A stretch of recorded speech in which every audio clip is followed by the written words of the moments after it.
ಬುಧವಾರ ಡಿಕೆ ಶಿವಕುಮಾರ್ ಅವರು ಮುಖ್ಯಮಂತ್ರಿಯಾಗಿ ಪ್ರಮಾಣ ವಚನವನ್ನ ಸ್ವೀಕಾರ ಮಾಡಲಿದ್ದಾರೆ. ಈಗಾಗಲೇ ಅದಕ್ಕೆ ಸಂಬಂಧಪಟ್ಟಂತಹ ತಯಾರಿಗಳು ಶುರುವಾಗಿದೆ. ಇನ್ನು ನಾಳೆ ದೆಹಲಿಗೆ ನಿಯೋಜಿತ ಸಿಎಂ ಡಿಕೆ ಶಿವಕುಮಾರ್ ಅವರು ಭೇಟಿ ಕೊಡಲಿದ್ದಾರೆ. ಹೈಕಮಾಂಡ್ ನಾಯಕರನ್ನ ಭೇಟಿ ಮಾಡೋದಕ್ಕೋಸ್ಕರ ಈ ದೆಹಲಿ ಭೇಟಿ. ಪ್ರಮಾಣ ವಚನ ಸಚಿವ ಸಂಪುಟ ಕುರಿತು ಡಿಕೆ ಶಿವಕುಮಾರ್ ಅವರು ಚರ್ಚೆ ಮಾಡ್ತಾರೆ. ತಮ್ಮ ಜೊತೆಗೆ ಎಷ್ಟು ಸಚಿವರು ಪ್ರಮಾಣ ವಚನವನ್ನ ಸ್ವೀಕರಿಸಬೇಕು ಅನ್ನೋದರ ಕುರಿತು, ಹಾಗೆಯೇ ಮುಂದಿನ ಪ್ರಕ್ರಿಯೆಗಳ ಕುರಿತು ಹೈಕಮಾಂಡ್ ಮಟ್ಟದ ನಾಯಕರ ಜೊತೆಗೆ ಡಿಕೆ ಶಿವಕುಮಾರ್ ಅವರು ಚರ್ಚಿಸಲಿದ್ದಾರೆ. ಚರ್ಚಿಸಿ ಅವರಿಂದ ಒಂದಷ್ಟು ಸಲಹೆ ಸೂಚನೆಗಳನ್ನು ತೆಗೆದುಕೊಳ್ಳಲಿದ್ದಾರೆ.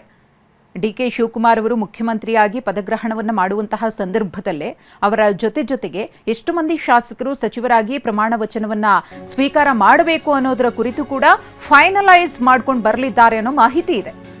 ಮತ್ತೆ ದೆಹಲಿಗೆ ಹಾರೋದಕ್ಕೆ ಸಿದ್ದರಾಮಯ್ಯನವರು ಸಜ್ಜಾಗಿದ್ದಾರೆ. ನಾಳೆಯೇ ದೆಹಲಿಗೆ ತೆರಳಲಿರುವ ಸಿದ್ದರಾಮಯ್ಯನವರು ಬೆಳಿಗ್ಗೆ 9:30ಕ್ಕೆ ದೆಹಲಿಗೆ ಹೋಗ್ತಾರೆ ಅನ್ನೋದ್ರ ಬಗ್ಗೆ ಮಾಹಿತಿ ಇದೆ. ಹೈಕಮಾಂಡ್ ನಾಯಕರ ಜೊತೆಗೆ ಚರ್ಚೆ ನಡೆಸುವಂತಹ ಸಾಧ್ಯತೆ ಇದೆ. ಪ್ರಮುಖವಾಗಿ ಸಿದ್ದರಾಮಯ್ಯನವರ ಈ ಭೇಟಿಯ ಉದ್ದೇಶ ತಮ್ಮ ಆಪ್ತರಿಗೆ ಸಚಿವ ಸ್ಥಾನವನ್ನ ಕೊಡಿಸೋದು. ಈಗಾಗಲೇ ಒಂದಷ್ಟು ಮಂದಿಯ ಹೆಸರನ್ನ ಹೈಕಮಾಂಡ್ಗೆ ಶಿಫಾರಸು ಮಾಡಿದ್ದಾರೆ. ಇಂಥವರಿಗೆ ಸಂಪುಟದಲ್ಲಿ ಸ್ಥಾನವನ್ನ ಕೊಡಬೇಕು ಅಂತ ಹೇಳಿ ಅದರ ಕುರಿತು ನಾಯಕರ ಜೊತೆಗೆ ಮುಖತಃ ಚರ್ಚೆಯನ್ನ ಮಾಡುವ ನಿಟ್ಟಿನಲ್ಲಿ ಸಿದ್ದರಾಮಯ್ಯನವರು ಕೂಡ ನಾಳೆ ದೆಹಲಿಗೆ ಪ್ರಯಾಣವನ್ನ ಬೆಳೆಸಲಿದ್ದಾರೆ ಅನ್ನೋದು ಗೊತ್ತಾಗ್ತಾ ಇದೆ. ಇದುವರೆಗೂ ಕೂಡ ಸಿದ್ದರಾಮಯ್ಯನವರು ದೆಹಲಿಗೆ ಯಾವ ಕಾರಣಕ್ಕೋಸ್ಕರ ಭೇಟಿಯನ್ನ ಮುಖ್ಯಮಂತ್ರಿಗಳಾಗಿ ಕೊಡ್ತಾ ಇದ್ರು ಅನ್ನೋದು ನಮಗೆ ಗೊತ್ತು. ಆದರೆ ಮುಂದೆ ಹೊಸ ಸರ್ಕಾರ ರಚನೆಯಾಗುತ್ತೆ. ಆ ಸರ್ಕಾರದಲ್ಲಿ, ಆ ಸಂಪುಟದಲ್ಲಿ ತಮ್ಮವರಿಗೆ ಸ್ಥಾನವನ್ನ ಕೊಡಿಸುವ ನಿಟ್ಟಿನ ಪ್ರಯತ್ನಗಳು ನಡೆಯುತ್ತೆ. ಇನ್ನು ಡಿಸಿಎಂ ಹುದ್ದೆಯ ಬಗ್ಗೆ ಒಂದಷ್ಟು ಗೊಂದಲಗಳಿದೆ. ಅದರ ಬಗ್ಗೆ ಮಲ್ಲಿಕಾರ್ಜುನ ಖರ್ಗೆ ಅವರು ಸ್ಪಷ್ಟನೆಯನ್ನ ಕೊಟ್ಟಿದ್ದಾರೆ. ಡಿಸಿಎಂ ಹುದ್ದೆಗಳು ಸೃಷ್ಟಿಯಾಗುತ್ತೋ ಇಲ್ವೋ, ಡಿಸಿಎಂ ಹುದ್ದೆಯ ಮೇಲೆ ಕಣ್ಣಿಟ್ಟವರಿಗೆ ಹೈಕಮಾಂಡ್ ಶಾಕ್ ಕೊಟ್ಟಿದೆ. ಅದರ ಬಗ್ಗೆ ಮಲ್ಲಿಕಾರ್ಜುನ ಖರ್ಗೆ ಅವರು ಸ್ಫೋಟಕ ಹೇಳಿಕೆಯನ್ನ ನೀಡಿದ್ದಾರೆ. ಡಿಸಿಎಂ ಸ್ಥಾನಕ್ಕೆ ಇನ್ನೂ ಪ್ರಪೋಸಲ್ ಬಂದಿಲ್ಲ. ಜೂನ್ 3ನೇ ತಾರೀಖಿನ ನಂತರ ನಾವು ಅದ್ರ ಬಗ್ಗೆ ನಿರ್ಧಾರವನ್ನ ತೆಗೆದುಕೊಳ್ತೀವಿ ಅಂತ ಹೇಳಿದ್ದಾರೆ. ಇನ್ನೂ ಪ್ರಪೋಸಲ್ ಯಾವುದೂ ಬಂದಿಲ್ಲ. ಪ್ರಪೋಸಲ್ ಬಂದ ಮೇಲೆ ಎಷ್ಟು ಮಿನಿಸ್ಟರ್ ಮಾಡಬೇಕು, ಎಷ್ಟು DCM ಮಾಡಬೇಕು, ಅಥವಾ ಇಂಪಾರ್ಟೆಂಟ್ ಚೇರ್ಮನ್ಗಳನ್ನು ಇದ್ರ ಜೊತೆಯಲ್ಲೇ ಮಾಡಬೇಕು, ಇವೆಲ್ಲ ಚರ್ಚೆ ನಡೆದಿದೆ. ಅದು 3ನೇ ತಾರೀಕು ಆದಮೇಲೆ ಗೊತ್ತಾಗ್ತದೆ. ಇನ್ನು ಬಂದಿಲ್ಲ ಪ್ರಪೋಸಲ್. ಅಂದರೆ 8 ಮಾಡ್ತಾರೋ 10 ಮಾಡ್ತಾರೋ, ಅವರು ಪ್ರಪೋಸಲ್ ಬಂದಿಲ್ಲ. ಬಂದ ಮೇಲೆ ಅದ್ರ ಪ್ರಕಾರ ಸದ್ಯಕ್ಕೆ ಒಂದು ಹಂತದಲ್ಲಿ ಮಾಡಿ, ಅದು ಆದಮೇಲೆ ಮತ್ತೊಂದು 15 ದಿವಸ, 1 ತಿಂಗಳು ಬಿಟ್ಟು ಮತ್ತೊಂದು ಹಂತದಲ್ಲಿ ಉಳಿದಂಥ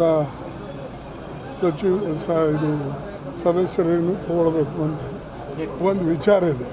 ಆದರೆ ಮುಖ್ಯಮಂತ್ರಿಗಳು ಏನು ವಿಚಾರ ಮಾಡ್ತಾರೋ ನಮಗೆ ಗೊತ್ತಾಗಿದೆ.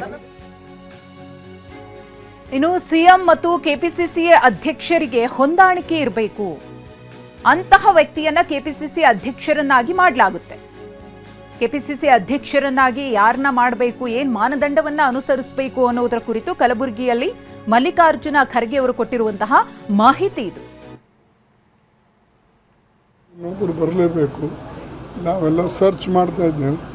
ಒಳ್ಳೆಯವ್ರನ್ನ ನೋಡಿ ಮತ್ತು ಕಾಂಬಿನೇಷನ್ ನೋಡಿ ಮಾಡಬೇಕಾಗ್ತದೆ. ಪಾರ್ಟಿ ದೃಷ್ಟಿಯಿಂದ, ಮುಂದೆ ಪಾರ್ಟಿ ಕಟ್ಟೋ ದೃಷ್ಟಿಯಿಂದ, ಮತ್ತು ವಿಶೇಷವಾಗಿ ಈ ಒಂದು ನಮಗೆ ಕೇವಲ ಈಗ 24 ತಿಂಗಳಿರೋದ್ರಿಂದ ಭಾಳ ಸ್ಪೀಡ್ವಾಗಿ ಕೆಲಸ ಮಾಡ್ತಕ್ಕಂಥ ಮತ್ತು ಕಲೆಕ್ಟಿವ್ ಆಗಿ ಇದ್ದು ಎಲ್ಲರೂ ಕೂಡಿ ಹೋಗ್ತಕ್ಕಂಥ ಒಬ್ಬ ನಾಯಕನನ್ನು ನಾವು ಹುಡುಕಬೇಕು. ಅವ್ರ ಜೊತೆಯಲ್ಲಿ ಕೋಆಪ್ರೇಟ್ ಮಾಡ್ತಕ್ಕಂಥ ಜನನೂ ಕೂಡ ಇರಬೇಕಾಗ್ತದೆ. ಇದ್ರದ್ದೆಲ್ಲ ವಿಚಾರ ಮಾಡಿ